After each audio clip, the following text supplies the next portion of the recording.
Alright, isang mapagpalang araw muli at welcome back. Pag-usapan pa rin natin itong issue pa rin sa impeachment laban kay VP Sara sapagkat itong unang hakbang ng kampo ni VP Sara na nag-file ng petition sa Supreme Court para alamin, ipatigil kung ito ba ay may nilabag na batas o naayon ba ito sa proseso ng batas.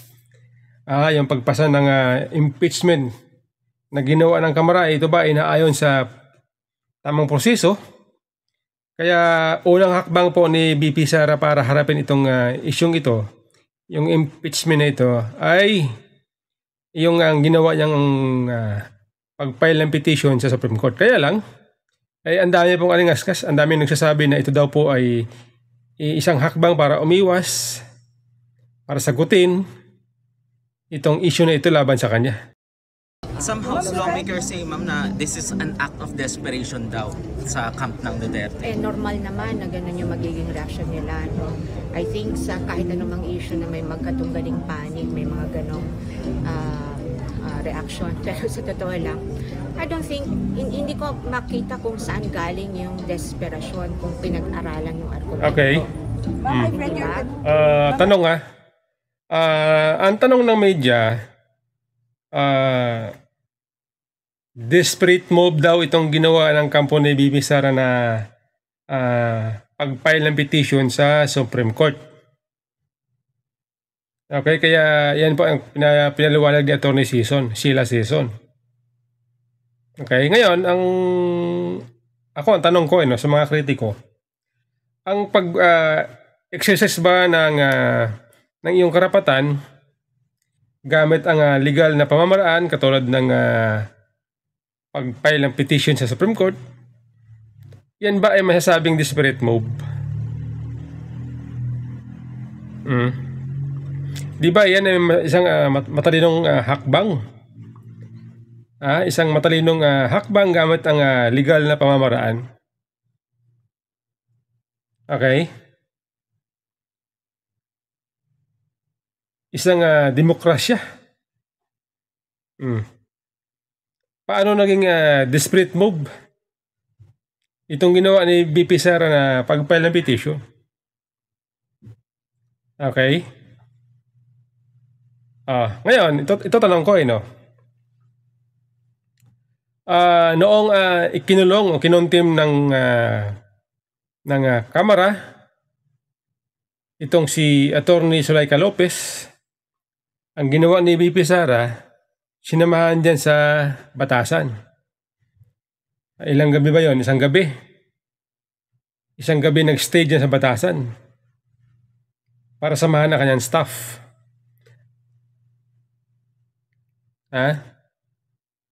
Ano sabi ng mga kritiko? Yun daw po ay desperate move ni VP Sara. Yung ginawa na yon na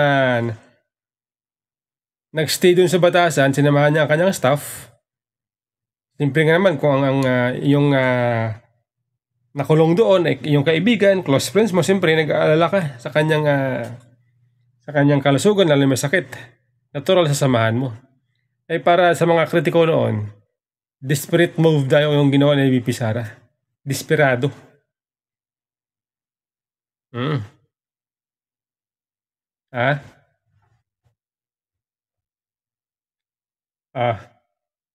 Ngayon, ini-exercise niya ang kanyang karapatan gamit ang legal na pamamaraan, desperate move pa rin.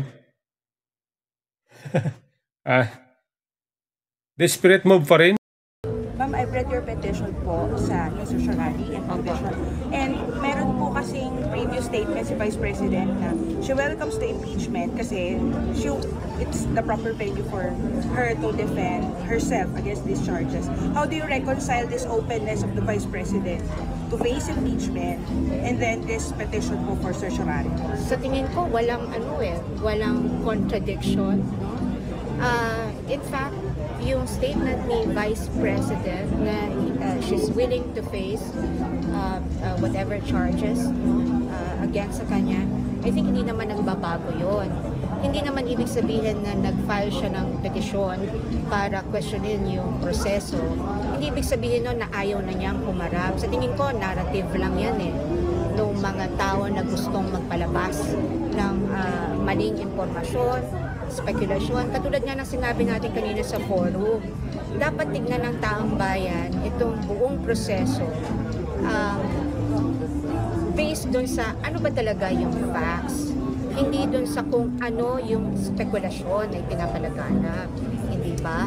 Or yung sinasabi natin na mga iniisip lamang ngunit wala namang batayan. So hindi ko nakikita kung paano magkatunggali yung kanyang pag-avail ng isang legal remedy na available naman sa kanya. No? Available sa iyo, available sa akin, available sa kung sino mang tao na malalagay sa kanyang posisyon. Ayan Ang ganda po ng paliwanag ng ni Attorney Season na itong prosesong ito lahat pwedeng gawin. Pwede sa lahat. Maging ang mga kritiko nagsasabi na desperate move itong ginawa ni VP Sara.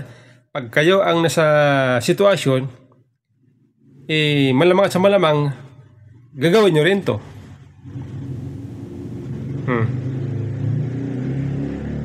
Di ba? Kaya lang dahil para sa inyo, kaya ito ay desperate move dahil ang gumagawa ay yung inaakusahan ninyo. Kaya para sa inyo, desperate move. Paano pag halimbawa kayo naman ngayon ang nasa sakdal at ginawa nyo, ang katulad nitong ginawa ni VP Sara, ano ang sasabihin ninyo? Kayo ba sa sarili nyo, aamin ninyo, desperate move ang ginagawa ninyo?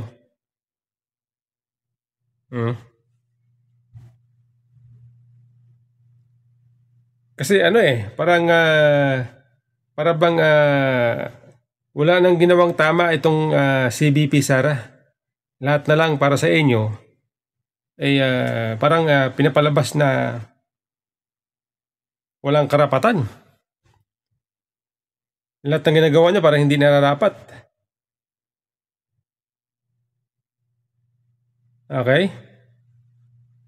Noong si VP Sara ay nagalit,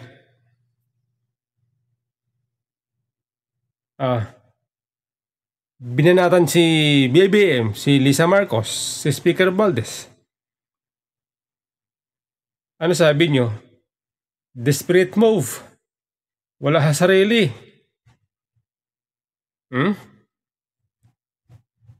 Ang daming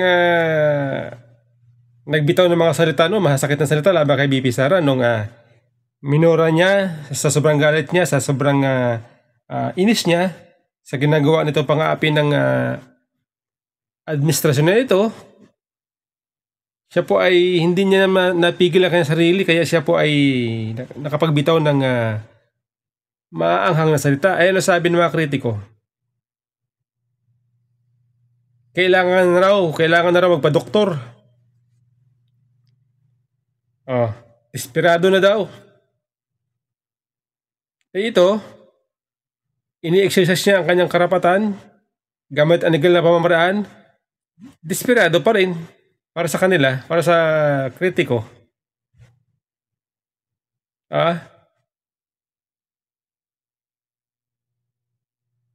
Grabe, ito, katulad ditong tatlong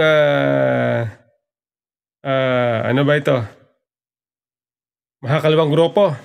Franz Castro, ito, comment nila, sabi ni Franz Castro, this is nothing but a last-ditch effort to escape scrutiny over the million of confidential fund that were questionably spent under her watch. Kung walang tinatago, bakit ayaw humarap? First, she refused to appear in the House hearing. Now, she wants to prevent the impeachment trial together. Hindi nga. Sinabi ba niya? Sinabi ba niya na hindi siya haharap sa impeachment? Kasi sabi ni Pras Castro, now she want to appeal out, she want to prevent. Gusto raw pigilan ni BP Sara ang impeachment trial.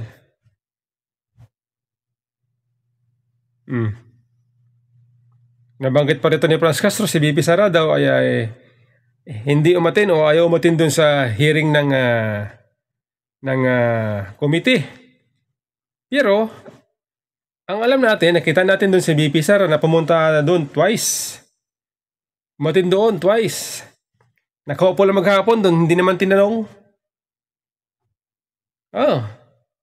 Nakaupo doon maghapon. Sinamahan niya kanya mga tauhan. Nung una, ayaw niya mag-take ng oath. Pero nung lately, nag-take siya para sagutin, harapin itong mga sinasabing issue. Nakaupo doon maghapon sa kamara, sa Committee on Good Governance. Hindi naman tinanong, wala naman nagtanong. Pero pinapalabas nila dito, sabi, ay ayaw daw humarap.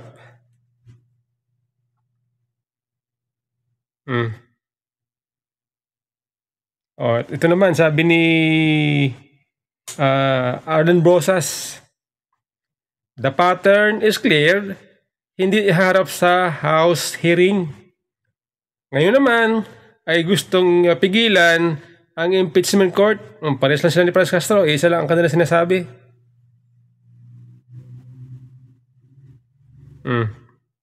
This is the height of arrogance and contempt for public accountability.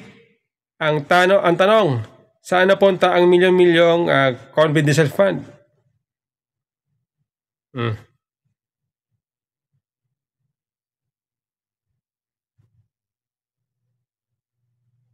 Di ako agree sa mga sinasabi nito mga ito.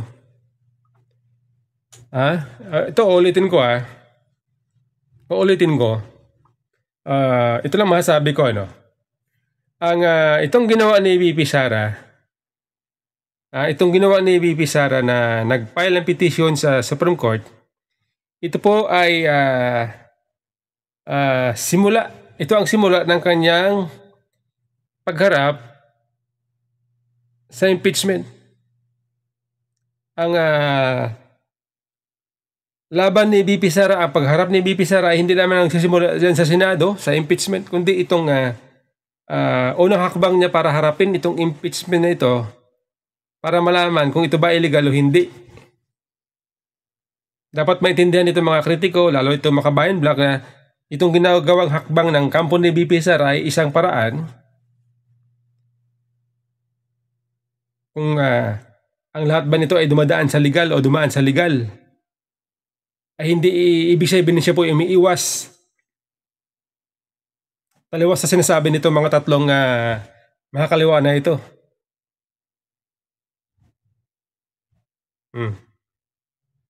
Diba? Simula po yan. Yan ang simula. Yung pag-file ng petition ni BP Sara sa Supreme Court, yan po ang simula sa kanyang pagharap sa impeachment. Dahil itong impeachment, pinasa ninyo, in-impeach ninyo siya. Ngayon, karapatan niya, alamin kung ito ba ay dumaan sa legal na proseso. At yan ang kanyang ginagawa. Pumunta sa Supreme Court. Di ba?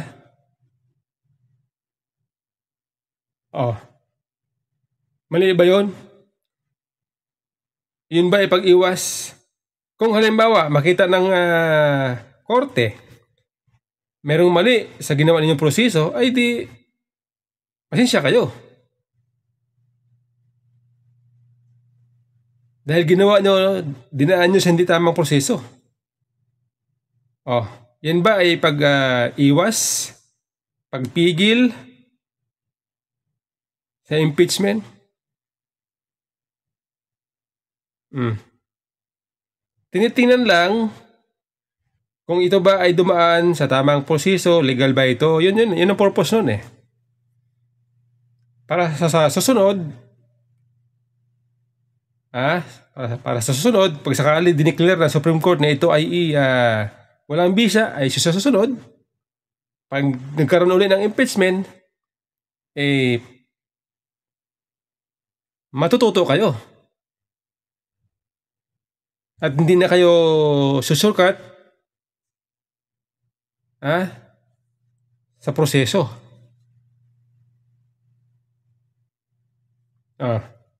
Kasi ginagawa nyo shortcut eh. Para ang kalaban ninyo hindi makagalaw. Taktika ninyo yan eh. Siyempre, hindi naman pwede na ang inyong inuupakan ang tao na gusto ninyong tanggalin walang gagawin para sa kanyang sarili. Parang boxing yan eh. Parang boxing. Dalawang boxer sa loob ng ring. Sinusuntok ng isa yung kalaban niya. Dapat ba ang kalaban niya hindi didipinsa?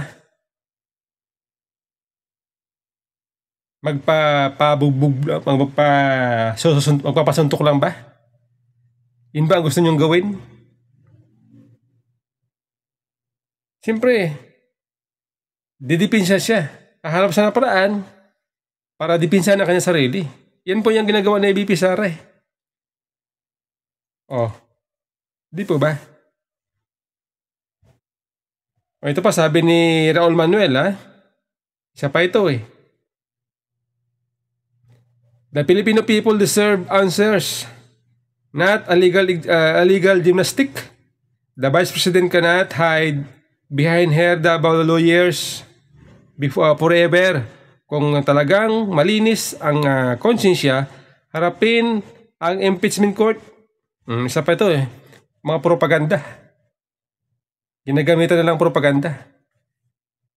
Kaya kung ang taong bayan po ay hindi mag-iisip, maniniwala sa kanila.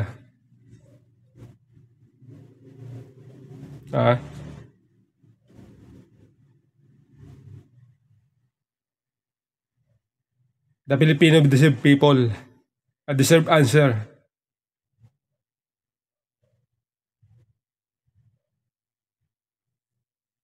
Kalokohan.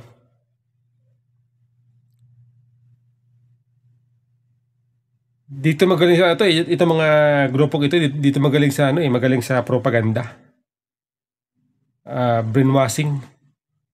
Brainwash ang kaisipan ng tao.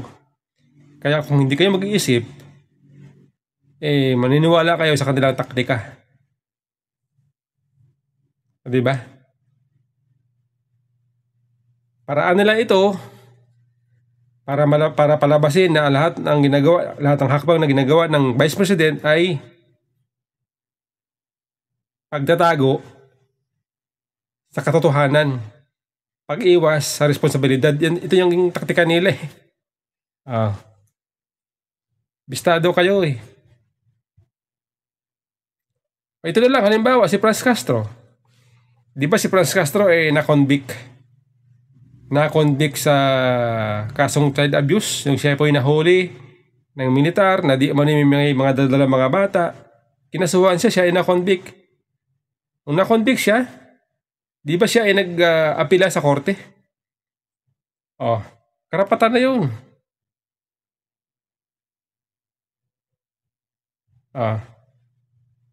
Karapatan yon ni Franz Castro na binigay ng Estado.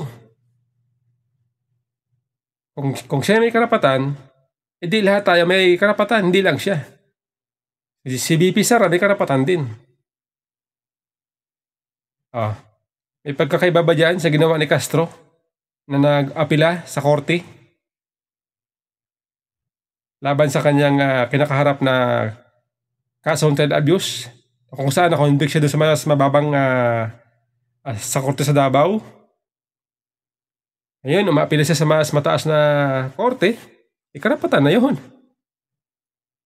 Di ba? Walang pipigil sa kanya. O siya ba sinabihan ng mga Duterte na ang kanyang ginawa ay isang desperate move? Pagpigil sa katotohanan? O hindi, di ba? Kasi alam ng mga Duterte, ha? Kasi alam ng mga Duterte, karapatan yun ni Pras Castro.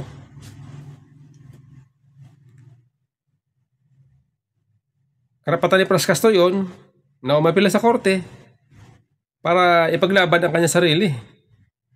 Dipinsahan ang kanyang sarili. Yun po yun eh. O, meron ba bang pagkakaiba dyan sa ginawa ni VP Sara? Wala. O, di ba? Yun po yun eh.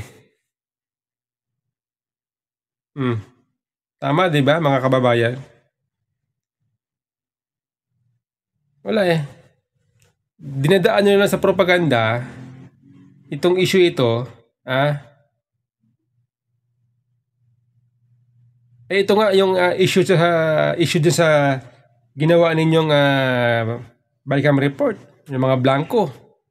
Yung ginawa ninyo na bawas na mga pondo sa mga ahensya ng gobyerno.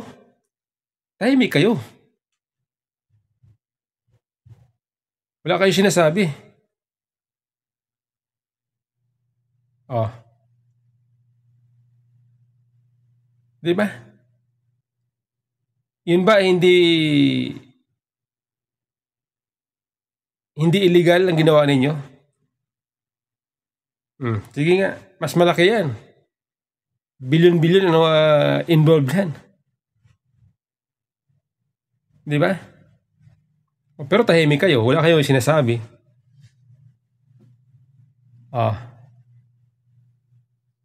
Ito katulad dito, LTO. May notice of disallowance galing sa COA. LTO. Yan o, naka-headlines. Ayan ba, iimbestigahan nyo? Iimbestigahan nyo ba yan? Ang LTO?